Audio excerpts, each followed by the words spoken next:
माझे नाव प्रज्वल सूर्यकांत लोखंडे आहे. मला हिंगणघाट पोलीस स्टेशनला बोलवले. तिथून मला एसपी ऑफिसला नेले. आम्ही हजर केल्यानंतर एसपीनी शिवीगाळ करून आम्हाला म्हणण्यात आलं का यांचे कटिंग करून आणा. तर आम्हाला ज्या पोलीसवाल्यांनी नेलं त्या पोलीसवाल्यांनी आम्हाला म्हटलं डायरेक्ट टकलं करून घेतलं. एक सोडून 11 जणांचे टकले केले आहे आणि हिंगणघाट वापस घेऊन आले. एसपी समोर परत उभं पण नाही केलं. आम्हाला एसपी साहेबांच्या ऑर्डर नंतर एसपी समोर आम्हाला उभं पण नाही केलं आणि हिंगणघाट परत घेऊन आले. एसपी साहेबांनी तो ऑर्डर दिला होता कटिंग करून घ्यावं बा म्हणून. कटिंग केल्यानंतर एसपी साहेब पण तिथं नव्हते. त्यांच्या समोर आम्हाला हजर पण नाही केलं आणि वापस आम्हाला हिंगणघाट घेऊन आले. घुमून फिरून 11 जण होते. 11 जणांना टकलं करून आणण्यात आलं. नाव प्रणय उत्तर मारे. मी राहणार हिंगणघाट. मला ठाण्याला बोलवले. नंतर मला एसपी ऑफिसला नेऊन एसपी समोर उभे केले आणि एसपीनी आम्हाला शिवीगाळी करून आम्हाला डाट बकार करून तुमच्यावर गांजाचे केसेस आहे म्हणून आम्हाला इतवारी चौकामध्ये नेऊन आमचे टकले केले. पैसे पण आम्हाला द्यायला लावले टकल्याचे आणि मग हिंगणघाटला आणून घुमवले. माझे नाव निखिल अशोक गोखले.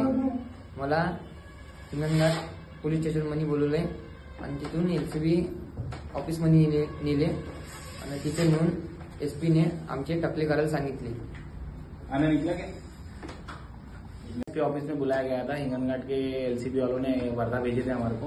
फिर उसके बाद में हमारे को एसपी ऑफिस में बुलाया. एसपी ऑफिस साहब ने गालियां वगैरह दिए, हमारे को बिठाए और फिर हमारे को इतवारी भेज के हमारे टकला मुंडन करवाए, बाल निकाले. हमने बोले भी थे कि हमारा कोई गुना नहीं और हम ये धंधे में है नहीं, तो भी हमारे को टकला वकला काटे और फिर हमारे को हिंगणघाट लेके आए और हिंगणघाट में घुमाए. कळंबे. मला यायला एलसीबी वाल्याने उचलून नेलं.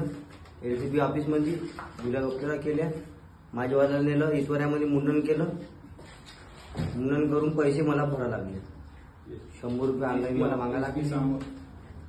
आम्हाला त्रास होतोय. आम्ही आमचे सामान्य काम धंदे करतोय. आम्ही रोजी मजुरीवाले लोक आहेत. आम्हाला माझे कॅन वाटप करतोय मी. मला लोकांच्या घरी जायला लाज येऊन राहिली.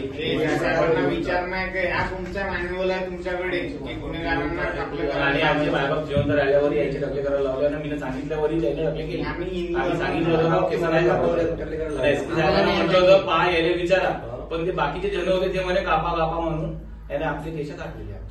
जोर जबरदस्त पैसे आमच्याकडून घेतले. कोणापासून रबर पैसे घेतले, कोणापासून टिबल पैसे घेतले, कोणा ऑनलाईन पैसे टाकले. पैसे आणली सगळे ऑनलाईन पैसे. पण याने आम्हाला वर्ध्यामध्ये घुमवलं. पैदल असं गाडीचं घुमवलं, पण असं नाही का अंधारून केस कापले म्हणून रस्त्यावर घुमवले.